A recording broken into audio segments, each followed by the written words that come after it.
กระดิกดิกดิกดิกดิกดิกดิกดิกดิกดิกแรกๆเลยนี่คือเริ่มจากนี้แล้วมันก็มาลามมาเรื่อยลามมาเรื่อยจนเป็นเต็มนิ้วมือมันก็ลามขึ้นแขนกระสันหดแขนอะไรอย่างโอ้อาการมันจะหนักขึ้นไปเรื่อยมีรู้สึกว่าสั่นลายมื้อนี้นะมวยตื่นเต้นบ่คำก็บ่จิตมานี่บ่โอ้แสดงว่ามื้อหน้ามื้อไหนต้องมาเรื่อยๆกว่านี้ต้องมาเรื่อยๆแล้วเพื่อความคุ้นเคยมวยตื่นเต้นอีกหน่อยเนาะมื้อวานกับมื้อซื่นนี่ผู้ขาบ่สั่นเลยได้โอ้ยเพราะว่าได้ยาทางเบาทางผู้ใหญ่ทางเบาลีเพิ่นกินอาการก็ดีขึ้นแต่ว่ามื้อนี้เห็นรู้สึกว่าสั่นผู้ขาบ่สบายแน่ผู้ขาเฮ็ดแล้วมันเรื่องไม้เรื่องตอกนี่บ่ป้าแต่ว่าเรื่องยานี่ทั้งอ้ายบ่ได้อันนี้ถ้าคือเห็นน้องมันก็เห็นตัวน้อยคิดข้อคิดอีหยังอยู่นะก็เนาะคิดเนี่ย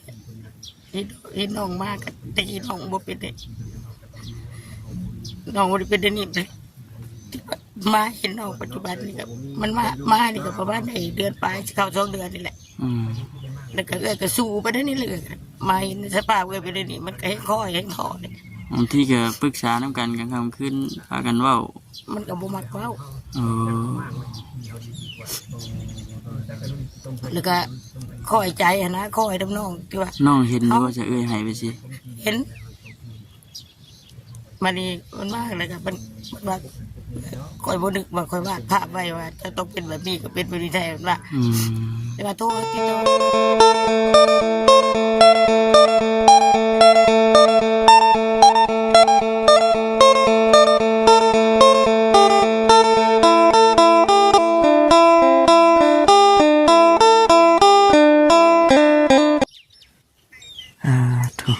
แดดคักแค่พี่น้องเลยขนาดขี้โคตรมันคอยคำลงแรงเนี่ยได้นี่พี่น้องเลยยังแดดจางอยู่ว่าซั่นเนาะพี่น้องเอาทักทายสบายดี FC แล้วก็พ่อแม่พี่น้องกันเบิดสุขุทุกคนเด้อพี่น้องเอ้ยพ่อกันคือเก่ามื้อนี้ก็เดินทางมาหาครอบครัวนึงพี่น้องเอ้ยเนาะไออาจบ่ชื่อเพิ่นมากับทางมาแสนเพิ่นแน่แล้วก็บ่จิตพร้อมคือที่ไปที่มาแล้วก็ทางบุคคลยังบ่ทันได้รู้รายละเอียดปานใดหรอกพี่น้องเนาะก็สิพาทางพ่อแม่พี่น้อง FC เฮาเข้าไปถามฮู้ไปนำกันนั่นแหละพี่น้องเนาะพร้อมๆกันบ่เคยมาจากเที่ยวฉันเป็นครั้งแรกครั้งนึงครั้งเดียวนะพี่น้องเนาะมาก็เห็นเราอยู่ในกระต๊อบน้อยๆพี่น้องเนาะยังบ่ทันแล้วดอกเบิ่งนี่ก็หากเฮ็ดมื้อนี้บ่หรือว่าอะไรจะอันชาที่บ่คำกะเบิ่งนี่คือสิแม่นมื้อวานนี่แหละพี่น้องเนาะดีแต่ว่าลมฟ้าฝนบ่เฮ็ดเพราะว่ามื้อวานนี่น่ะมันพายุเข้าพี่น้องเนาะแฮงลมมือใดเดี๋ยวจะหน่อยสิพาทางพ่อแม่พี่น้องพี่เข้าไปถามไทยแล้วก็รอเบิ่งรอชมเรือนชานบ้านช่องแล้วก็ถามไทยที่ไปที่มาเล่าอะไรพี่น้องเนาะเป็นมาจังไรคือได้พากันมาอยู่แบบนี้บ่เดี๋ยวจังไรจากที่แนมเข้าไปเห็นอยู่ต้องการ2 คนเลยพี่น้องเนาะผู้หญิงไงผู้ชายคนหนึ่งผู้หญิงคนหนึ่งผัวเมียบ่หรือว่าอายน้องเขาไปจิเข้าไปทานไทยเพื่อนต้องกันเลยพี่น้องเนาะอยู่พี่นอกบ้านเลยพี่น้องเพราะแนมไปทางใดกันตรงนากวงควงมาชักพุ่นชุดแสงหูแสงตาป่ามีแต่โดนเถอะเดี๋ยวรอทางว่าเส้นเพิ่นทานไทยก่อนเด้อพี่น้องเด้อที่เข้าไปว่าฉันรถเอามาพี่บ่ได้พี่น้องเลยเพราะว่าในระหว่างเขากำลังเดินทางมามันมีห่วยหรือเปล่าหรือว่าห้องเลยก็เจ้าเฮ็ดเทกันเปื้อนเทครัวพี่น้องเนาะเทครัวก็เลยรถใหญ่มาหมดฝั่งนี้จอดไว้พุ่นแนมเห็นอยู่ดอกพี่น้องเนาะพุ่นคนไฟกลุ่มอยู่พุ่นแหละชาวบ้านเพิ่นเฮ็ดหันอยู่ว่าซั่นพี่น้องจังไรก็ฝากทางพ่อพี่น้องที่เข้ามากดติดตามรับชมแล้วก็ฝากเข้ามาเป็นกำลังแรงใจให้ได้พี่น้องเด้อเนาะมื้อนี้ก็ได้ออกมาข้างนอกบางมื้อก็บ่ได้ออกมาพี่น้องคือเมื่อวานนี้ก็ทำเอาคำไปซื้อเครื่องมาใส่ห้านว่าซั่น แต่ว่ายังบ่ทันได้เปิดดอกพี่น้องเนาะแต่ก็ถ้าหากว่ามีลูกค้าเพิ่นเข้ามาซื้อเรือประเด็กเป็นนัวก็ขายคือเมื่อวานนี่ก็ได้ขายไปน้ำแน่พี่น้องเนาะมีคนเข้ามาซื้อเขาก็ขายทยอยขายไปน้ำหั่นนะแหกมานเพราะฉะนั้นเมื่อวานนี่ก็ได้พี่น้องกลมแต่เอาเครื่องเข้า ไม่กินไม่อยาก ทุกคน ใกล้รถเล็กดิ ใจแล้วพี่น้องเลยอ๋อมีของข้างในได้ดิ เฮ้ยสั้นเลย ในกระชังครับมัน นอกเลย มันอยากนอกเลยไทยอ่อนเดี๋ยวมันใช้การไม่ได้ด้วยเอาพี่น้องไงสบายดีสบายดีโอ้บรรยากาศคักเนาะ เนาะอยู่นอกทุ่งนาไปสิเนาะ อยู่ให้อยู่หน้าคักแบบ เงียบสงัดคักเลยพี่น้องเอ้ย นั่นแหละพี่น้องเลยพอดีว่ามาคิดใหม่สำหรับทางบจิตกับบ่คำเนาะ แม่น ก็เคยมีผู้รักผู้ใหญ่มีทางFCเพิ่นได้โทรมาบอกอยู่ว่า แนะนำว่าซะเนาะ บจิตกับบ่คำเนาะลองเปลี่ยนไปทางอื่นเพิ่นนำเนเดอร์ว่าซั่นคือทางที่เปิดโอกาสให้กับทางผู้รักผู้ใหญ่เพิ่นยันว่าอยากกันช่วยครอบครัวอื่นนำว่าซั่นนะ แม่นแม่น พอมาเบิ่งครอบครัวนี่ก็ต้องบอกคำไว้ จากที่เฮาแนมเบิ่งไปก็คือว่าเนาะบ่แม่นว่าตั้งเว้าเด้อพี่น้องคือแบบอ๋อเด้อ เนาะชุดๆดี สุดเลยแต่เฮาก็ยังบ่ทันได้ฮู้ที่ไปที่มาแล้วดอกว่าเป็นแนวใดนะพี่น้องเอ้ย ล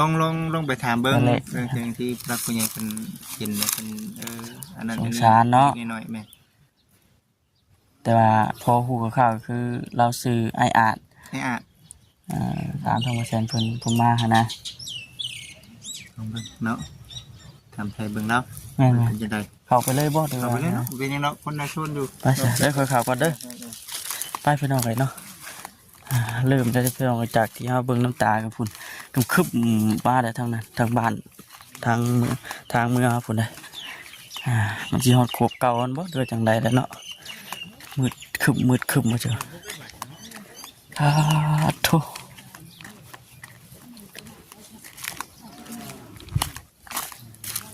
เด็ดเจาะน้ำเจาะใน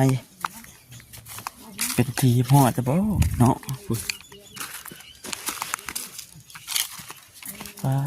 โธ่โอ้คือนักเลยเอาสบายดีเด้อเด้อ โอ้ยสบายดีเด้อบ่คำ ยินดีต้อนรับยินดีต้อนรับ ดีต้อนรับเด้อที่ทางบ่คำก็ได้ผู้ใหญ่ใจบุญทุกทานยินดีต้อนรับเด้อ เอาพูดไรอายไปนั่งพูดละมันจังโอเมื่อยเนี่ยฟ้าแต่ห้อนแดดเนาะลึกก็ดี บ่คำเขามากับถึงอย่างแล้วเนาะบ่ ถึง คำ ยางเลย โดย เพราะว่า มีความสุขดีกับบ่ เห็นอยู่เมื่อวานนี่อันบ่ได้เพิ่นบ่ได้เฮ็ดบ่ โดยเพิ่นบ่ได้เฮ็ดมื้อวานเพิ่นเฮ็ดมื้อนี้ มันเป็นในทางบอลที่ประเทศมันขาดบ่ได้จังมันเจือน มันเกลียนเพิ่นก็ได้เทกันเกลียนไว้ ถ้าว่าสิปะว่ายันยามฝนเนี่ยมันสิ โดย เพกว่าหั่นเนาะ กัดซอไปได้ เออ เพิ่นก็เลยมาเทกันเกลียนไว้เห็นหน้าเห็นตาบ่คำเลยเนาะ เห็นแล้วเนาะวันนี้เนาะ ได้ยินแต่ชื่อแต่ ได้ เสีย ยิ ง นแต่ชื่อแต่เสียงว่าซั่นติอะไรจะว่านะ ก็ บ่ เห็นอยู่คลิปก็เห็นอยู่ข้างบางทีก็แวะเขาไปชมไปยังไปเบิ่งเพื่อนอยู่ ได้เบิ่งอยู่ โดยเอาคำ นั่นแหละอ้ายเคยนั่นก็มาเทื่อเลขว่าซั่น โดยยินดีต้อนรับบ่คำเด้อ ยังบ่ทันฮู้รายละเอียดซั่นนะว่าที่ไปที่มาว่าขออนุญาตนำใหม่มาหาแล้วก็ถามต่างให้ทั้ง FC ได้ฮู้จากนํกันเนาะ ตามสบายเลยบ่คำ ไม่ว่าที่ไปที่มาเป็นอะไรก็ได้ ที่ไปที่มาคือกัน แม่นเอ้าจังได้มาอยู่นี่ฮะนะ แท็กซี่กับผู้ค้าก็เกิดอยู่ในซีโนนี่แหละ อยู่ที่โน่น โดยเป็นคนเกิดอยู่ในซีโนในคุ้มซองเขานี่แหละ แต่ว่าอยู่ตั้งแต่อายุได้9 ปีเลยก็ไปบวชอยู่บ้านพ่อบ้านดอนแดงบ้านดอนแดงนะบ้านเราดอนแดงเด้บ้านน้องพระพาเนี่ยบ้านพ่ออยู่พุ่นไปบวชแล้วก็ไปเรียนหนังสือเรียนไปแล้วก็อายุ14-15แล้วก็ซิกแล้วก็ไปก็เที่ยวมาอยู่มาซิโนนี่มาก็มาได้เมียอยู่บ้านสนามไซนี้บ้านสนามไซเฮานี่นะซิโนนี่ก็บ่ต้องเว้าถึงเพิ่นเนาะ แม่น โดยก็อยู่กันก็มีลูกคนนึง อยู่กับคนหนึ่งแล้วก็เพิ่นลูกกำลังเฮียนปากเฮียนเว้าเลยแต่แล้วก็ผู้ค้าก็ได้แยกย้ายกัน อืม แล้วก็ไปตามไปเรื่อยๆ ไปเรื่อยๆนะเนาะบอกกัน ไปอยู่เมืองไทยไปรับจ้างรับบายอยู่เมืองไทยกรุงเทพเอาไปเลย อืม ก็เที่ยวไปเที่ยวมาอยู่ปีหนึ่ง2 ปีมาเทื่อนึงมาแต่บ่ได้มาเซโนนี้ มากันมันไปเมืองส้นพุ่น อ๋อคือไปพุ่นอ่ะ เพราะว่าจากนั้นมาเดี๋ยวสมโนครัวนะไปขึ้นอยู่พุ่นเดขึ้นอยู่บนดอนแดงพุ่นเด โอ้ ก็เลยไปพุ่น ก็เลยไป เพราะ พุ่น ว่าเป็นใหญ่กับเป็นใหญ่อยู่พุ่นเด อืม ก็เลยไปทางพุ่นกับปริมาณเซโนมากับมาแวะหาเอื้อยนี่ก็มือ2 มือเลยก็ไป โอ้คืออยู่ร่วมกันสองคนนี่มันอยู่กับเอื้อยนี่บ่ โดยเอื้อยได้บ่เป็นเมียได้บ่ เอาเนาะนั่นแหละจังหวะนั้นกันบุคามากกับบุฮู้ซำได้นี่ว่าซั่นกันนะพี่น้องเนาะอยู่กันกับเอื้อยสองคน ปัจจุบันนี่ก็อยู่ร่วมกัน โดยอยู่มือ2 คน อืมแต่ว่าคือนอนอยู่นี่บ่หรือว่าจังไดนี่นอนอยู่นี่ น บ่ อนยังนอนอยู่พุ่นอยู่ โอ้นอนอยู่พุ่นบ่เพราะว่าเห็นน้ำคลิปของไอ้เตียงเพิ่นคร่าวๆนะว่าอ่าที่ดอนที่ดินก็คือแม่นชื่อเป็นทีมห้อย ซื้อไปที่เรียบร้อยแล้ว ฮะ แต่มันก็ยังอยู่บ่ได้แล้วบ่คำมันก็คือบ่คำเห็นนี่แหละ เนาะ มันก็บ่เสร็จสมบูรณ์นี่ ยังอยู่พี่น้องถ้าว่าคันว่าสิมานอนอยู่นี่ก็ยังนอนบ่ ยันงัว ทัน ยัน ได้ ควายมาเบียดมาซียันลมยันยังมากเขากลางคืนมันก็สิยากก็เลยนอนอยู่พุ่นก่อน อ๋อว่าขออนุญาตนะคือทั้งง่ายเป็นหยังก็เป็นโรคหยังก็ เพิ่นว่าเป็นโรคพาร์กินสันโรคพาร์กินสัน โรคพาร์กินสัน โดย อ๋อเป็นตั้งแต่ ผู้ขาเริ่มเป็นมานี่ก็เข้าปีที่4ปีที่สี่ตอนอยู่น้ำลูกน้ำเมียเด้ บ่ได้เป็นหยังไงบ่คำ บ่ได้เป็นหยังปกติ โดยเริ่มเป็นมาในปีที่4 เอ เข้า อ ปีที่4มันเริ่มอาการแรกจากนิ้ว4นิ้วเดียวนี่มันก็ดิกดิกดิกดิกดิกดิกดิกดิกดิกดิก แรกๆเลยนี่คือเริ่มจากนี้ แล้วมันก็มาลามมาเรื่อยลามมาเรื่อยจนเป็นเต็มนิ้วมือมันก็ลามขึ้นแขนก็สั่นหดแขนหดหยัง โอ้ อาการมันจะหนักขึ้นไปเรื่อยมือนี้รู้สึกว่าสั่นหลาย มื้อนี้นะม่วนตื่นเต้นบ่คำก็ว่าจิตมานี่บ่ แม่น โอ้แสดงว่ามื้อหน้ามื้อไหนต้องมาเรื่อยๆกว่านี้ ต้องมาเรื่อยๆแล้วเพื่อความคุ้นเคยเลย มื้อให้ตื่นเต้นอีกหน่อยเนาะ โดยมือวานกับมือซื่นนี่ผู้ขาบ่สั่นเลยได้ โอ้ย เพราะ เนาะ ว่าได้ยาทางเบาทางผู้ใหญ่ทางเบาลีเพิ่น โอ้ ให้กินอาการก็ดีขึ้น แต่ว่า แต่ว่ามื้อนี้หันรู้สึกว่าสั่นผู้ขาบ่สบายแน่ผู้ขาเฮ็ดแล้วมัน เรื่องไม้เรื่องตอกนี่บ่ โดย ป้านะแต่ว่าเรื่องยานี่ทั้งง่ายบ่ได้ปะเลยบ่กินตลอด ได้กินตลอด มันเบิดเลยเฮาก็ไปต่อเลยบ่หรือว่าเฮาเฮ็ดได้ ก็ยังบ่ฮู้ว่าเพิ่นสิต่อให้บ่หรือว่าจังไดก็ยังบ่ฮู้แต่เพิ่นก็โทรมาอยู่แม่ใจผู้ใหญ่ใจดีเพิ่นก็โทรมาอยู่ แต่ช่วงนั้นเด้บ่ขออนุญาตนำแต่ช่วงที่ว่าทางทีมงานยังบ่ทันเข้ามาเลยทั้งอ้ายกินยามาแต่พุ่นเว้ย บ่ได้กิน หาก็เริ่มกินแต่ตอนทีมงานเข้า กิ มาน แล้วมันเบิดอยู่ประมาณ 3-4 เดือนแล้วก็กินแล้วมันก็สั่นเองพอมันได้กินยาเข้าไปสุดนี่มาเริ่มกินยานี่ก็อาการก็ดีขึ้นมาเรื่อย เพราะว่าแต่เฮาปะยาก็เฮิงพอสมควรน่ะเนาะ โดย เพราะว่าบ่ได้ไปต่อช่วงนั้นนะ บ่มีเงินบ่มีคำ บ่มีเงินไปต่อแน่ บ่จักสิไปต่ออยู่ไสเพราะว่าได้ยากินแล้วนั่นก็ได้ยามาถึงกรุงเทพ โอ้ชุดหนึงเท่าไหร่ก็ เพิ่นว่าขวดมันเป็นขวด เป็นขวดบ่ ขวดหนึ่งประมาณ1,000 กว่าบาทฝากไว้2ขวด เป็นน้ำเลยเนาะ เป็นเม็ดเดียว เป็นเม็ดเป็นขวดเป็นเม็ด กินเทือละครึ่งเม็ด เห็นว่ากินแล้วก็มันก็ระงับอาการพอซะเล่าบ่ มันกระบแห้งขึ้นนะ มันก็บ่แห้งขึ้น แต่ว่ามื้อนี้ได้กินอยู่บ่มื้อนี้ กินเลย กินอยู่แต่ว่ายังตื่นเต้น ประจำแล้วผู้ค้านี่กินประจำผู้ค้าให้ยังอายบอกครับเลย แม่นเนาะ ให้เอาใจใส่แล้วเลือกสุขภาพ เอามีแต่ว่าช่วงเช้าไว้เท่านั้นแหละวันนี้กินยาก็ได้เนาะ สาธุ มาเยี่ยมมายามมื้อก่อนว่าซั่น ทำเด้อ สร้างความคุ้นเคยกับอ้ายเพิ่นแนวซั่น โดย อยู่ใกล้ๆสิก็โอ้ยยังเห็นว่าฮู้ก็เที่ยวมาเยี่ยมเรื่อยอยู่ โดยดูความยินดีทำเด้อ เออมีแต่ว่าปัจจุบันนี่กำลังปัวแปลงเนาะปัวแปลง โดย บนอยู่อาศัยเนี่ยพี่น้องเลยเนาะแต่ว่าเครื่องของนี่ยังไม่ได้ขนมาเบิดบ่ ยัง ยังอยู่พุ่นอยู่ ยังจะคุณอยู่ แต่ว่าอยู่พุ่นน่ะเป็นใช่บริเวณที่ดินอันเจ้าของ คอเพิ่นอยู่พอคำอยากเบิ่งว่าสิครับ บ่เป็นยังไง ปกติก็ตัวที่ตัว เป็นที่เพิ่นบ่ครับเอ้ย อ๋อเป็นที่เพิ่น เป็นดินเพิ่นขออาศัยเพิ่นอยู่ แต่เถียงนะเป็นเถีย โอ้ ง สบายดีเด้อเด้อกำลังเฮ็ดเวียกอยู่เนาะเดี๋ยวจังหน่อยสิไปเบิ่ง แต่เถียงนะเป็นเถียงของเอื้อเอง โอ้เทียงนี่ เพิ่ มัน น เฮ็ดเองกับมือเพิ่นเลย บ่ โดย โอ้ เพิ่น สุดยอด ก็ เลย แก่ง เนาะ นะเอื้อก็เพิ่นยิงแก่งอยู่ โอ้โธ่ ปกติเพื่อว่าออกไปคุณแล้วมันจะเป็นความเป็นธรรม บ่ เพราะว่าตัวนั้นเขาเห็ดปัจจุบันนี้เห็ดมาแต่ที่ เฮ็ดแต่ใดมาแล้วตอนนั้นเนาะ แต่ว่าตัวนี้นี่ก็ถือว่าเขามาถ่ายทีเพิ่นมาลงมาซื้อให้เขาดี อ่า ตัวเป็นคือความเป็นธรรมกันก็คือไปถ่าย อ๋อเนาะมีแต่ว่าทั้งอ้ายเพิ่นนี่เราสุพังพุ่นแลมีโอกาสเฮาก็จังไปรอเบิ่งมันบดมันหยังพุ่นแลมื้อหน้ามื้อในเนาะอันนี้มันยังแดดอยู่ มื้อใดก็ได้บ่คำสะดวกบ่ได้ก็ได้ความยินดียกไปนี่กับผู้ค้ากับสิพาไป อันญาติพี่น้องก็บ่แม่นบ่ทีนะมันน่ะ บ่แล้วเถียงเพิ่นนี่เด้เจ้าของดิน โอ้นี่บ่ โดย โอ้เฮาอาศัย ผู้ขอเพิ่นอยู่เลย แต่ว่าเพิ่นบ่ได้เอาค่าที่ค่าหยังบ่เพิ่นบ่ได้เก็บบ่ บ่ดอก ยังว่าแต่เดือนหั่นน่ะ บ่ โอ้ยคือคนได้ล่ะคุม แต่ว่าเพิ่นบ่ได้เอาเงินเอาคำดอกเนาะเพิ่นเฮาอาศัยเพิ่นอยู่ โดย พอเพิ่นอยู่หั่นนะพี่น้องที่ว่าใจดีอยู่เพิ่นก็ได้เนาะ โดย อาศัยอยู่หั่นจักปีแล้วก็ ปีกว่าเนาะเอ้ยเนาะประมาณปีปลาย อื ปี ม ถึง2 เดือน ถือว่าโอ้ยพอสมควรอยู่ได้อจ้ะพี่น้องเนาะถือว่าโชคดีอีกอยู่ที่ว่ามีทางผู้หลักผู้ใหญ่เพิ่นแล้วว่าชื่อที่ให้ โดย แรกๆเลยเนี่ยเป็นจังไดคือทางไอเตียงแล้วจังเข้ามาพี่มีคนแนะนำเพิ่นมาบ่ ผู้ค้านี่ได้ขอความช่วยเหลือจากเพิ่น โอ้เวลาเฮา มันจำเป็นแหละมันสุดแหละนะบ่ครับ คิดบ่ออกชอบบ่เข้า คิดบ่ออกสอบบ่เข้าได้บวกสุขภาพเฮาก็เป็นแบบนี้นะอายุก็ เฮ็ดหยังก็ลำบาก โดย เนาะ ก็ลำ เนาะ บากแล้วมันเ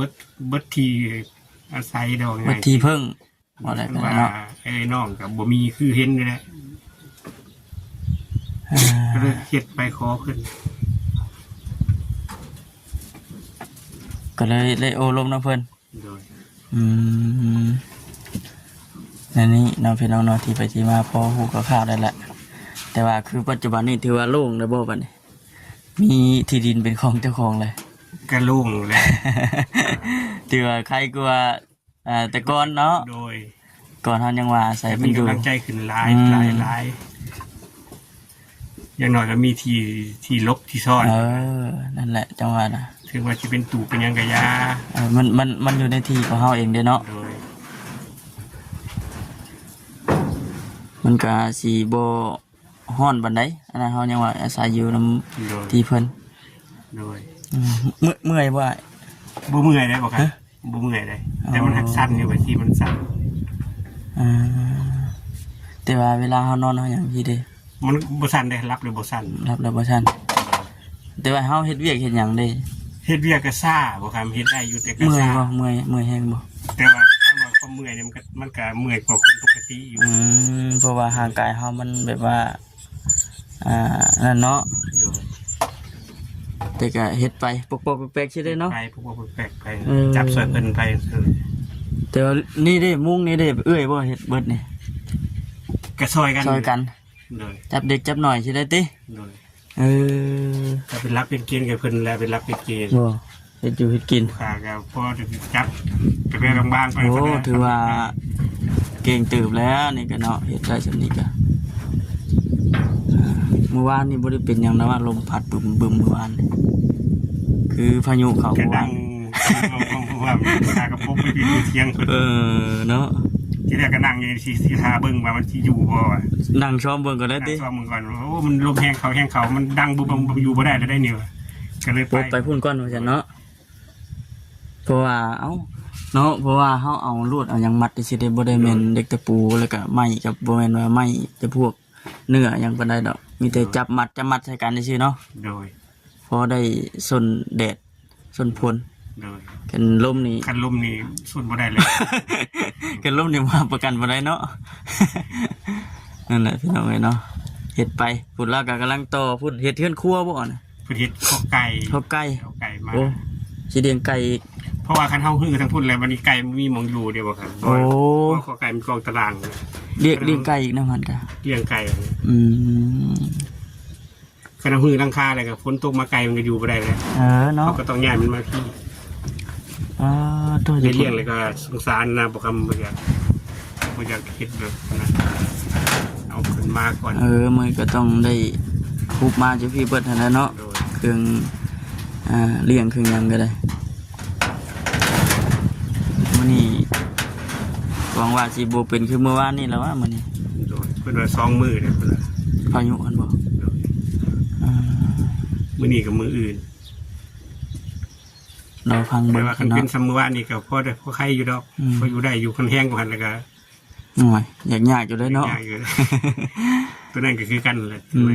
บ่มุมบับหมู่เกัน เนาะ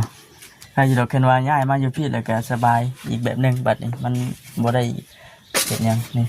น้ำในก็แม่นมีเบิดอยู่พุ่นเด้ อยู่พุ่นใส่น้ำสาง น้ำสร้าง แห้งพอดีเลยเพิ่นก็มาเจาะสางบาดาลให้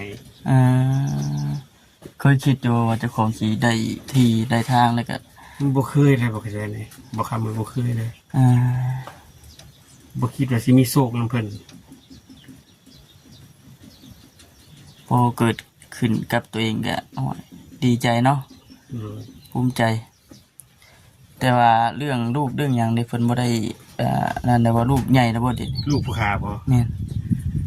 ถ้ามาเพิ่นติดต่อมาบอกกันนานๆปีละทีปีละเทื่อ ลูกชายบ่ ลูกสาว ลูกสาวโอ้ปีละเทื่อ พอฮู้จักข่าวกันนะว่า อ๋อ ไงสิจ๊ะ ผู้ฮู้จักข่าว โดยแต่ว่าเฮาสิไปฝากพังชีวิตไว้ฝากความหวังไว้น่ะมันฝากบ่ได้ แม่ อันนี้บ่รอดได้บ่คำเลยเพราะว่าเฮาบ่ได้ใส่ใจเขาเป็นอย่างน้อยๆ แม่แต่น้อย เฮาก็บ่ เนาะ ต้องไปคาดหวังอีหยัง แม่น แต่เฮาก็ทำดีในความเป็นพ่อก็พอเขาเอิ้นเฮาเป็นพ่อเฮาก็ภูมิใจแล้ว แม่น เฮาบ่ต้องคาดหวัง มีแต่โทรว่าปากว่าถามไทยกัน โดย นั่นแหละเนาะ โดย มีแต่ว่าดีใจนำนั่นแหละบัดนี้มีที่มีทางแล้วก็ได้ โดย พุ่นละมื้อหน้ามื้อในสิเข้ามาเยี่ยมมายามใหม่ โดยขอบคุณขอบใจเด้อบอกคำเด้อที่แวะมาเยี่ยมมายามเด้อ แต่ว่าอาหารการกินเนี่ยเพิ่นให้คลำบ่ บ่ได้คลำดอกบอกคำแต่ว่าเพิ่นจะให้คลำเนี่ยหน่อยหนึงก็คือเนื้อ เนื้อ ซีนนะซีนงัวซีนควาย แต่ว่าเป็นแต่พวกชิ้น แต่ก็กินได้แต่ว่ามันสิสั้นเพิ่นว่า เนาะแต่ว่ากินน่ะมีแต่คลำแต่เนื้อหั่น โดย อย่างอื่นก็กินได้อยู่แกงน้ำมันแต่พวก กินได้เบิด ได้เบิด โดย ปกติเนาะ โดย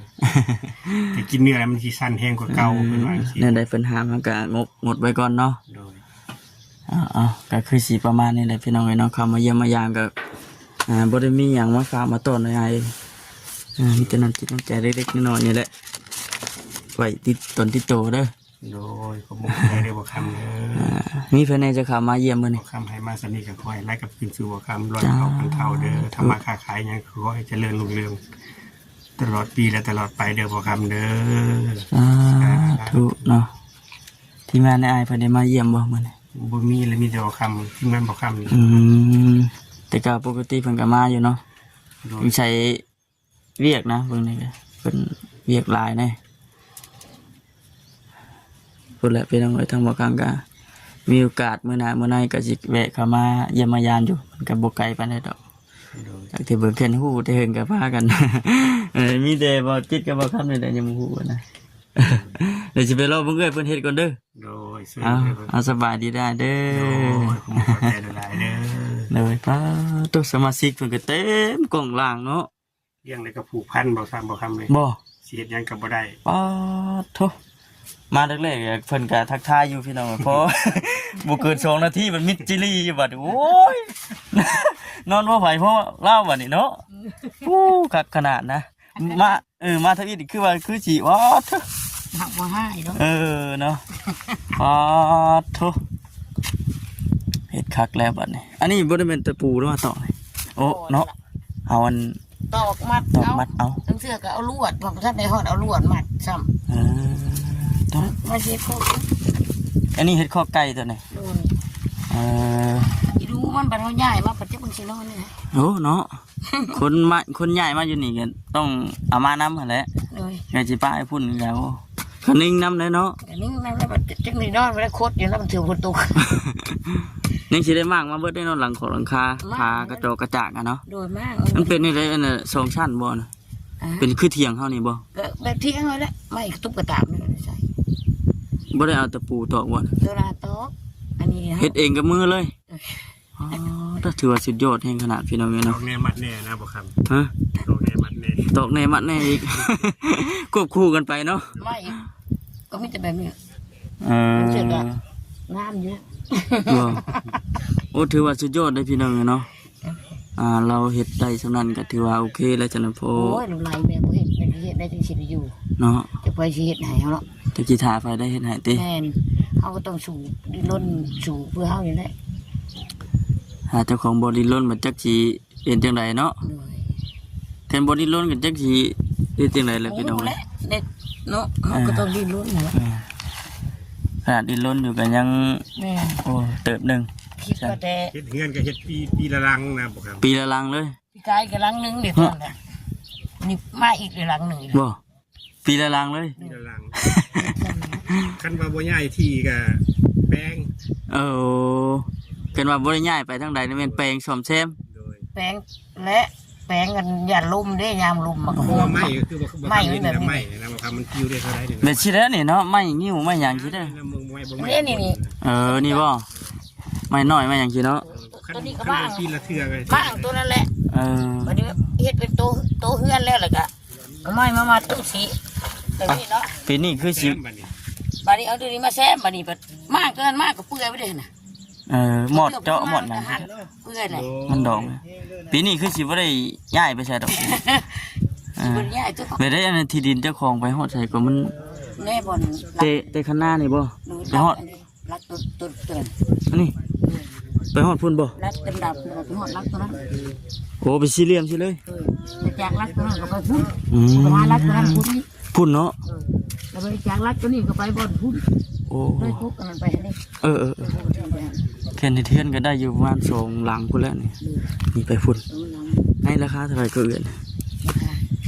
นี่ราคาที่ดิ 52,000 โอ้สุดยอด ถือว่าก็ดีเลย ดี แล้วคือแต่แม่เกิดมาก็จน50 ปลายแล้วยังดีได้ อืม สูงว่าจะตายก็บ่ได้ เนาะ มันเป็นน้ำบุญวาสนา บุญวาสนานะ แต่หาก็บ่มีตอนนี้ก็ถือว่าดีแล้วเนาะ โอ้ถือว่าโชคดีแล้ว บุญใหญ่มหาศาลแล้วมาซอยเอาดิก็จะบอกขอบใจเพิ่นผู้ที่เพิ่นใหญ่ใจดีมาซอยที่เขา53 ปีเลยไปฮอดกรุงเทพผู้ชายสูงไปฮอดกรุงเท ที่ พ คนไทยกับพากันบุกมันง่าย บัดนี้มาผัวตายแล้วก็แม่ก็ไปกรุงเทพก็มีลูก5 คนดิไอ้ผัวเสียอันก็อายุเท่าไรผัวเสียก็อายุ28 ปี ตั้งแต่ผัวเสียนะอายุ28 อา ปี ยุ28 ปีแล้วก็ไปผู้ที่ผัวเสียแล้วก็ไปกรุงเทพดิกรุงเทพก็เอาลูกไปนำเบิดแล้วลูกก็ไปใหญ่อยู่พุ่นเบิด แต่ว่าลูกเต้าเดี๋ยวนี้ดิ กรุงเทพแล้วผู้นึงเรือมีผู้นึงอยู่ปากซอง ติดต่อหากันอยู่บ่คุณ ได้ติดต่อมันก็บ่มีหยังอยู่กับครอบครัวมัน ลูกสิหาคนหั่นนะ อันลูกหาคนหั่น4 คนน่ะอยู่กรุงเทพ อ๋อ ไปคนหนึงหันมานะแม่ได้ไปแต่น้อยพุ่นดิไปแต่ตอนพ่อเสียดิ โดย แล้วก็วันนี้ก็ไปพุ่นก็ทำงานก็เอาลูกไปนำมีไปให้เบิ่งเลี้ยงดิ บ่มีไผเบิ่งไผแยงแน่ แม่ เนาะ ก็พ่อแม่ก็เสียดิ อืม แม่ก็เสียแล้วก็ไปเอาลูกไปนับก็ไปอยู่น้ำป้าก็เพิ่นบ่อยากเบิ่งเนาะเพิ่นก็เฒ่าแล้วก็เลยเอาลูกไปนํแต่ตอน28 ปีพุ่น อืม แล้วก็ไปทำงานอยู่พุ่นแล้วก็จนตอนกลับมาหันเท่าไหร่ตอนแม่กลับมาหันอายุเท่าไหร่วะอายุ30ประมาณ30บางเดือนตอนนี้57ตอนนี้57ตอนกลับมาหันประมาณ38 อืม ตอนกลับมาจากกรุงเทพ กลับมาถึงกรุงเทพพุ่น อยู่แถวอำนาจอยู่แถวอย่างนี้แหละ อ๋อแต่ว่าก็ขออนุญาตนำเบิดอ้ายน้องเฮาได้จำได้มีกันจักคนนะ มีกันกับแต่ว่าก็มีกันกับหลายคนอยู่แต่จะผ่านมาวันนี้ก็แปลว่าที่เฮาบ่มีหยังแล้วเนาะ อืม มันชุ่มเอื้อชุ่มรักกระเทาก็แก่ไปแน่แล้วก็จะอยู่ไสแน่น้ แล้วก็แต่ติดต่อหากันนี่ก็คือผู้นี้นี่แล้วก็ผู้อยู่เวียงอันนี้น้องชายผู้นี้นี่ผู้ที่น้องชายผู้นี้ผู้ที่สี่ ผู้ที่สี่ ผู้ที่ตัวนี้อันนี้ผู้ที่สี่ อ่า ผู้นี้ผู้ที่สามตัวผู้ที่ผู้ที่อยู่เวียงผู้นี้ผู้ที่สามแม่และผู้นี้ผู้ที่สาม คือว่าเนี่ยเนาะผู้น้องก็มีครอบมีครัวก็อยู่เพื่อนไปเพื่อนเล่าวเนาะคือว่าเนี่ยมันไกลแน่กัน นี่ก็ว่าเป็นแล้วนี่อีกบัดนี้ ตะกี้เราบ่ได้เป็นอันนี้เนาะจากที่ นาจบตาดีเลย อืม เอากินมันก็ป่วยกับเนาะเราเป็น พญาติพะเยาเนาะมันเกิดขึ้นกับไผก็คือเว้าอะไรพี่น้องเอ้ยบ่ได้เข้าไผออก ต้ ไผ นมันจะเสียดใดต้นก็ว่ามาค่อยนะมัน ข้อยก็ได้มีแต่อดทนเอาผู้เป็นเอื้อยก็เมื่อยบ่เอ้ยเนาะจิต ก็มันก็ท้อในใจแล้ว อืม มันนี่ก็ลูกเต้าก็เขาก็บ่มีแล้วแต่ก็ส่งอยู่ก็มีผู้หนึ่งก็ส่งอยู่แล้วลุงเถือก็ขึ้นมาแม่บ่สบายก็ส่งเรื่องส่ง3,000คือหน้ามาอยู่นำนี่ก็ส่งเดือนนี้2เทื่อไก่ต้นแม่อยู่แต่ว่ามันก็เนาะครอบครัวเนาะ อืม ในเมื่อมันก็ลูกใหญ่ขึ้นมาก็เขาก็แบบทำงานกินเนาะ อืม แต่ตอนจะเริ่มต้นนี้จาก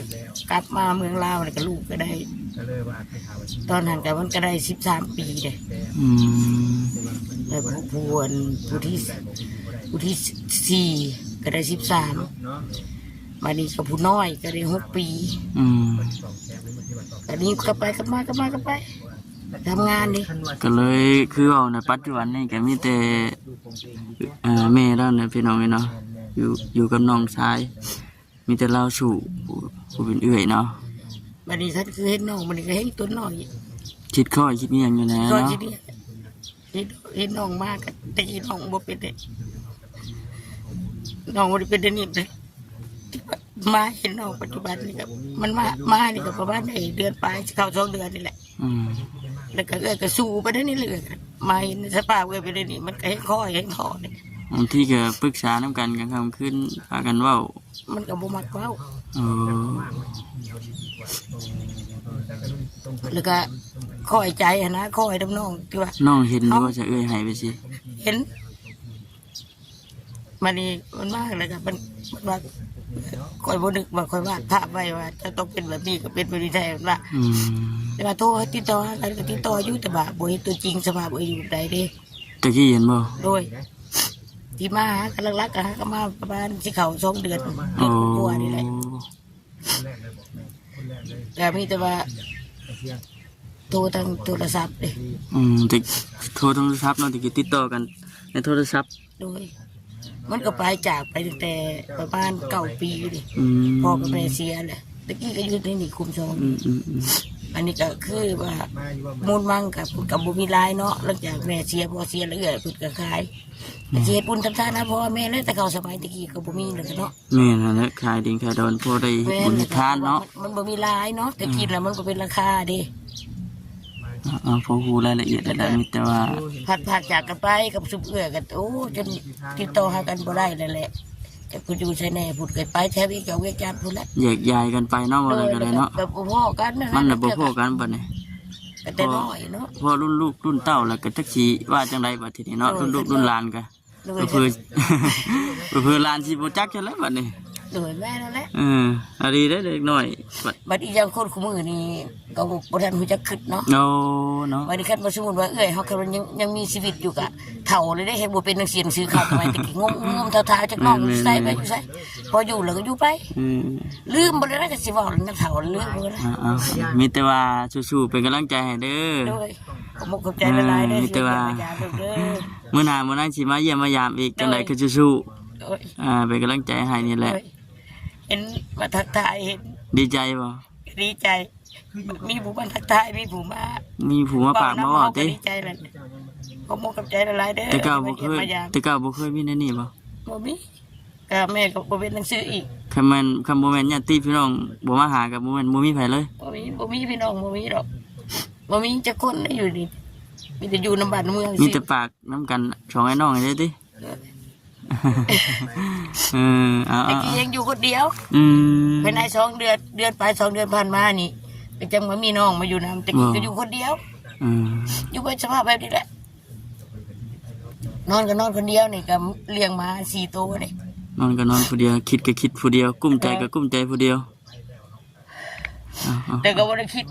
อันนั้นดอกเพราะว่ามันก็มาเองดิ มันคิดค่อยธรรมดาเฮาแบบจักใดเนาะจัก มันนี่ก็คืออยู่ในบ้านก็อยู่แบบใดสมมุติว่าไปเช่าเงินสมมุติหาเงินประทานเอาเงินให้เขา มันก็แห้งนั่นแหละ แล้วก็เลยอยู่ไปตามแบบนี้นะ อันนี้ก็ก่อนที่ได้มาหู้แบบนี้นี่เพิ่นสิเขามาเยี่ยมยามก็มันเฮ็ดติดตามมาหาตั้งแต่เขามาอยู่กรุงเทพ ฉันบ่ แล้วเพิ่นจึงได้เข้ามานี่ตัวแต่เอื้อยก็สิบุญน้องชายดึงมาแน่แหละ